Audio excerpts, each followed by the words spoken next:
O Clube de Regatas Vasco da Gama é um dos clubes mais tradicionais do futebol brasileiro e, junto de seus principais rivais, Botafogo, Flamengo e Fluminense, forma o grupo dos grandes do futebol carioca. Antes de começar a contar a história desse gigante, peço humildemente que se inscrevam no nosso canal, não custa nada e nos ajuda bastante.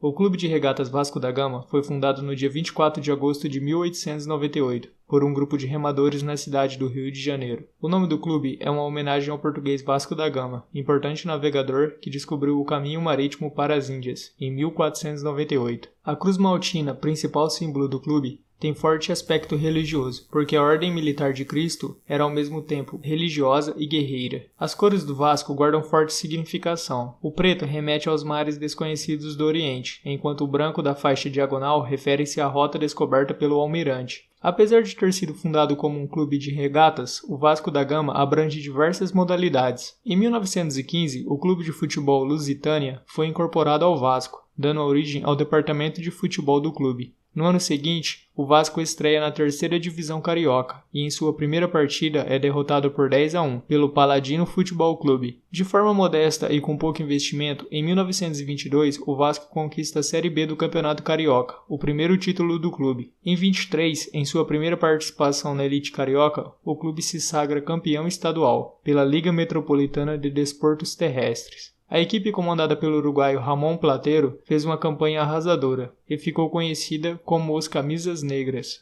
O medo de que aquela equipe repetisse a façanha levou os grandes clubes a fundar uma nova liga. Assim, Fluminense, Botafogo e Flamengo, com o apoio de outros clubes, criaram a Associação Metropolitana de Esportes Atléticos. A filiação do Vasco da Gama na nova entidade só seria possível se o clube dispensasse 12 de seus atletas, sob a alegação de que eles teriam uma profissão duvidosa. Diante dessa situação, o presidente do clube, José Augusto Prestes, enviou uma carta à nova associação, que ficou conhecida como a Resposta Histórica. Nela, ele se recusava a se submeter às condições impostas e desistia de filiar-se à nova liga. A carta entrou para a história como um marco da luta contra o racismo no futebol. Desta forma, em 1924 foram disputados 2 campeonatos em paralelo, sendo o da LMDT vencido de forma invicta pelo Vasco. No ano seguinte, o clube vence a Resistência da AMEA e volta a disputar o campeonato contra os grandes clubes do Rio. Em 27, o clube inaugurou o estádio de São Januário, que na época era o maior estádio das Américas. Na temporada de 29, o Vasco conquista o seu terceiro campeonato carioca. O zagueiro Itália e o volante Fausto eram nomes importantes daquela equipe. No início dos anos 30, o clube foi convidado para uma excursão internacional, e neste mesmo ano o Vasco aplicou uma goleada histórica de 7-0 no seu arquirrival Flamengo, sendo esta a maior goleada entre as duas equipes em todos os tempos. No ano de 1934, contando com o talento de Leônidas da Silva, Domingos da Guia e Rucinho, o gigante da colina conquista mais um campeonato estadual. Na década de 30, o Vasco ainda foi campeão carioca em 36 e campeão da Taça dos Campeões Rio-São Paulo, no mesmo ano, derrotando o poderoso Palmeiras na decisão.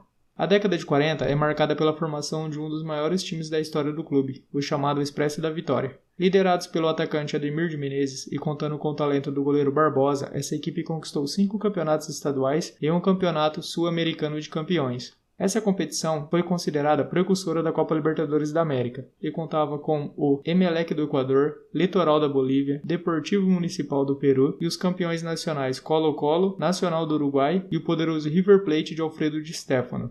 Em 51, o clube participou da Copa Rio e foi eliminado nas semifinais para o Palmeiras, futuro campeão daquela edição. Nessa década, o Vasco da Gama conquistou mais 2 campeonatos cariocas e um torneio Rio-São Paulo. Nesse período, a equipe de São Januário ainda venceu a primeira edição do torneio de Paris, derrotando o poderoso Real Madrid na grande final. A década de 60 foi marcada por uma profunda crise política. Dentro de campo, a conquista mais expressiva do clube foi o torneio Rio-São Paulo de 66. Depois de um jejum de 12 anos, o clube voltava a ser campeão estadual. A partir dessa conquista, o clube começava a se reestruturar. Em 71, surgiu o atacante Roberto Dinamite, maior ídolo e artilheiro da história do clube, com incríveis 708 gols. Após boas campanhas, em 74 o clube conquista o seu primeiro campeonato brasileiro.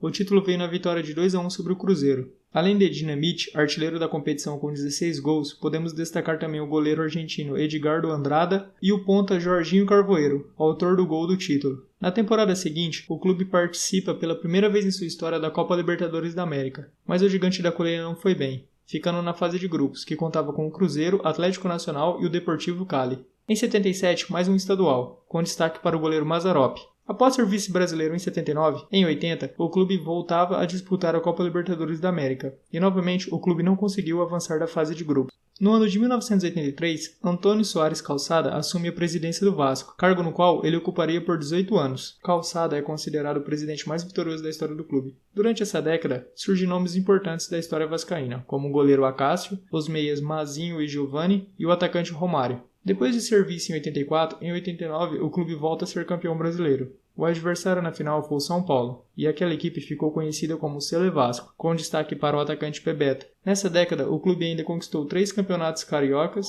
e foi tricampeão do troféu Ramon de Carranza. Na Libertadores de 90, a equipe fez uma boa campanha, sendo eliminado nas quartas de finais para o Atlético Nacional. Essa década ficaria marcada como os anos dourados do clube, e também foi responsável pelo aparecimento de novos ídolos, como o goleiro Carlos Germano, o lateral Felipe, os meias Pedrinho e Juninho Pernambucano e o atacante Edmundo.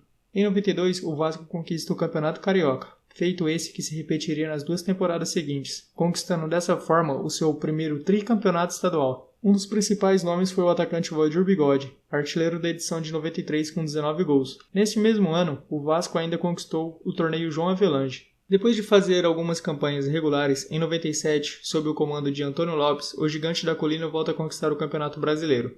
O título foi decidido contra o Palmeiras, e o atacante Edmundo foi o artilheiro da competição, com 29 gols. Em 98 foi comemorado o centenário do clube. Fora de campo, a comemoração foi tema do Carnaval da Unidos da Tijuca, que compôs um samba-enredo que até hoje é cantado pela torcida vascaína. Dentro de campo, a equipe conquistou a sua maior glória, o título da Copa Libertadores da América. Depois de se classificar em segundo lugar no seu grupo, o Vasco teve que passar pelo Cruzeiro nas oitavas, Grêmio nas quartas, River Plate na semi e por fim o Barcelona de Guayaquil na grande final. Além dos nomes citados anteriormente, a dupla de ataque formada por Luizão e Donizete foram fundamentais para a conquista do título. Ainda referente a essa temporada, o clube foi campeão carioca e vice na Copa Interamericana, sendo derrotado pelo DC United dos Estados Unidos. No Mundial Interclube, a equipe foi derrotada pelo Real Madrid. Em 99, o Vasco supera o Santos e conquista o seu terceiro Rio-São Paulo. No ano seguinte, após fazer uma boa campanha, o clube conquista a Copa João Avelange, o seu 4º campeonato brasileiro. O título foi decidido contra o São Caetano, e os principais nomes foram os meias Juninho Pernambucano, Juninho Paulista e o atacante Romário, bola de ouro da competição. Nesse mesmo ano, o Vasco também conquistou a Copa Mercosul, superando o Palmeiras na final. E novamente Romário foi um dos principais destaques da equipe. O clube também foi vice do Campeonato Mundial de Clubes da FIFA. Em 2001, Eurico Miranda assume a presidência do clube. Coincidência ou não, os anos seguintes foram marcados por profundas crises e muitos altos e baixos. Na temporada de 2003, o clube volta a conquistar o Campeonato Carioca, e no dia 20 de maio de 2007, contra o Sport, o atacante Romário marca o seu 10º gol.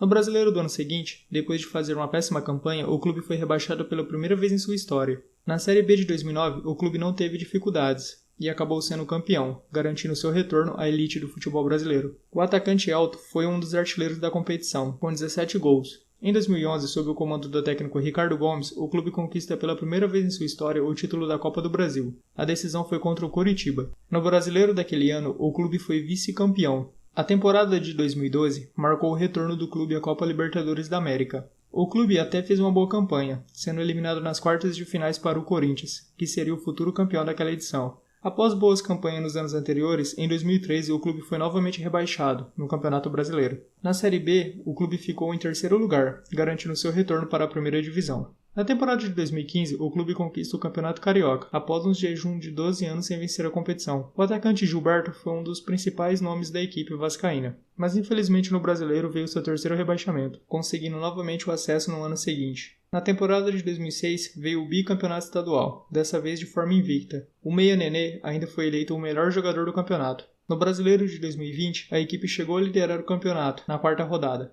mas porém acabou sendo rebaixado pela 4ª vez em sua história.